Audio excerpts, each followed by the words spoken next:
그럼 바로 다음 시청자님 만나볼게요. 안녕하세요. 네, 안녕하세요. 네, 시청자님 반갑습니다. 네, 방송 잘 보고 있고요. 네. 아, 너무 예쁜 모습 아주 맨날 보고 있어서 감사합니다. 네, 감사합니다. 오늘 전화 주셔서 너무 감사드리고요. 어떤 종목이 네. 궁금해서 연락 주셨을까요?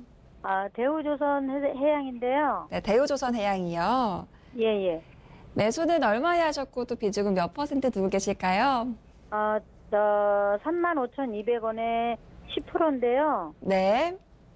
오늘 조금 올라가지고 네. 조금 팔았어요. 그래서 더 추가 매수해서 좀 가지고 가야 되는지 뭐 궁금해서 목표가는 얼마인지요. 네, 바로 그 궁금증 해결해 드리겠습니다. 무선 전문가님 도와주세요. 네, 안녕하세요, 시청자님. 예, 반갑습니다. 그러니까 이거를 수익을 내시고 이제 예. 절반 정도 매도하고 그 다음에 지금 다시 추가 매수할까 뭐 이거 고민하시는 거예요? 네네. 저는 추가 매수해도 될 것 같아요. 네. 근데 가격이 이제 중요한 건데 네. 일단 저는 뭐 조선업황에 대해서는 내년 상반기까지는 그래도 긍정적이지 않을까라고 저는 생각을 합니다.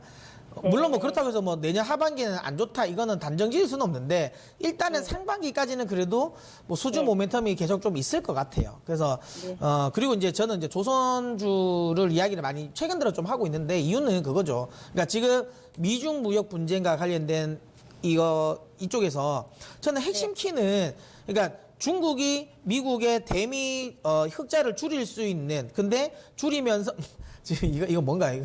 아니군요. 죄송합니다. 이게 갑자기 다른 쪽으로 나와가지고 예 죄송합니다, 시장님.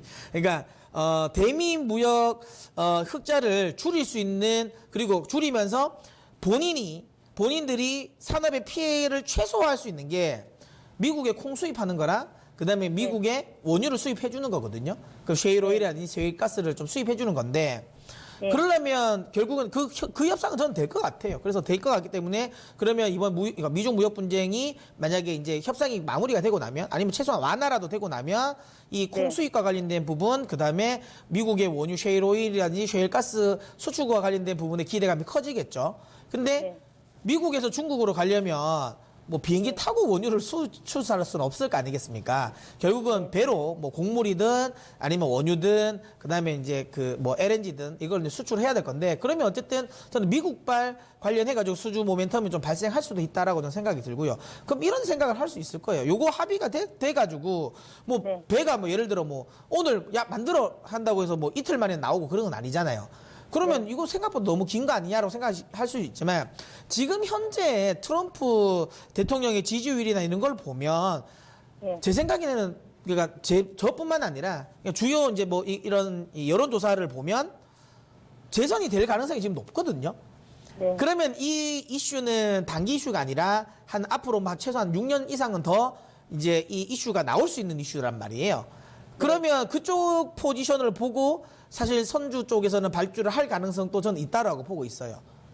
그 다음에 뭐 그리고 그거 아니더라도 지금 글로벌적으로 어쨌든 LNG 수요가 굉장히 많이 늘어납니다. 그러니까 뭐 탈원전을 하는 것도 있고 특히 전통적인 화석 연료 에너지와 관련된 부분, 그러니까 뭐 이가 석탄이라든지 원유와 벙커 CU와 관련된 부분에 있어서의 화력 발전은 지금 현재 계속 좀 줄이고 있거든요. 이거는 우리나라뿐만 아니라 글로벌 전체 정부의 이 기조입니다. 그래서 대부분 이제 이 복합 화력 발전소, 특히 이제 LNG 관련 부분에 있어서 천연가스로 쓰는 이제 가스 이 발전소가 많이 늘어나고 있거든요.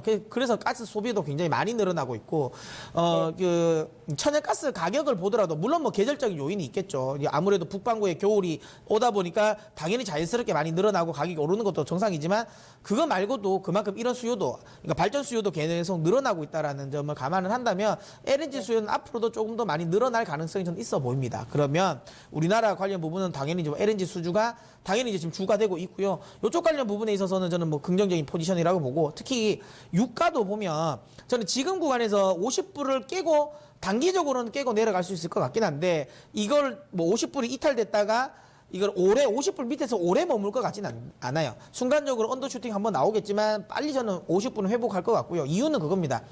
트럼프 대통령이 유가와 관련된 부분에 있어서 자꾸만 이제 뭐 그러니까 이 감산 그러니까 하지 마라 뭐 이런 이야기를 많이 하고는 있잖아요. 그 이야기는 하고는 있지만 실질적으로 그게 저는 본 마음은 아니라고 보고 있습니다. 그러니까 이게 어느 정도죠. 왜?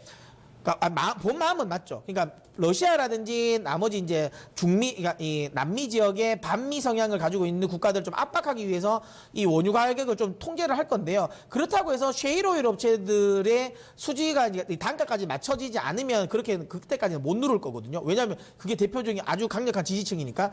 근데 최근에 지난해 같은 경우는 셰일오일 업체들의 평균 BP가 한 45불이었어요. 근데 이게 올해는 좀 늘었어요. 50불로. 왜냐하면 금리도 인상되고 그다음에 이제 또 이 고용, 그러니까 이 임금도 많이 올라오다 보니까 요게 전체적인 코스트가 올랐습니다. 특히 이 셰일오일이라는 게 땅을 업체들이 사는 건 아니거든요. 대부분 임대를 하다 보니까 그 당연히 이제 금리가 올라가면 임대 수수료도 높아지거든요. 그래서 그런 관련 부분에 있어서 코스트가 좀 올라가다 보니까 BP가 또 굉장히 많이 좀 높아졌습니다. 50불 정도가 되니까 지금 구간에서 유가가 50불 밑으로 떨어지면 트럼프 대통령 입장에서도 아주 강력하게 또 이제 감산과 관련된 이야기, 감산 이제 뭐 하지 마라 이런 이야기 뭐 하지는 못할 거예요. 그렇다면 50불을 쉽게 깨고 내려갈 것 같진 않다. 그렇다면 이건 역시도 저는 뭐 이 조선주 입장에서는 좀 긍정적이다라고 생각되고 그다음 전체적인 부분 지금 구간에서는 나쁘지 않다라고 생각이 듭니다. 자, 그러면 가격 전략을 이야기 드리자면 네. 저는 일단은 10%를 그대로 그냥 유지하셨다가 만약에 네. 이 종목이 뭐 저는 이까지 안 내려올 거라고 보는데 혹시라도 33,000원까지 조정을 주면 그때 한 10%를 더 매수를 해보세요. 매수를 해보시고 조정 안 주면 이때 가져가지 마시고요. 그리고 나서 오히려 이때는 그냥 흔히 우리가 말하는 불타기라고 하죠. 이 저항 라인을 돌파하는 38,000원 라인 돌파하는 걸 보고 오히려 그때 또 10% 더 투자하셔도 됩니다. 아시겠죠? 그러니까 33,000원까지 떨어지던가 아니면 38,000원 넘기는 걸 확인하고 저는 매수 비중 한 10% 정도 더 매수하고 그리고 가셔서 목표가는 저는 한 45,000원 정도까지는 한번 노려봐도 되지 않을까라고 생각을 합니다. 네. 예, 감사합니다. 네.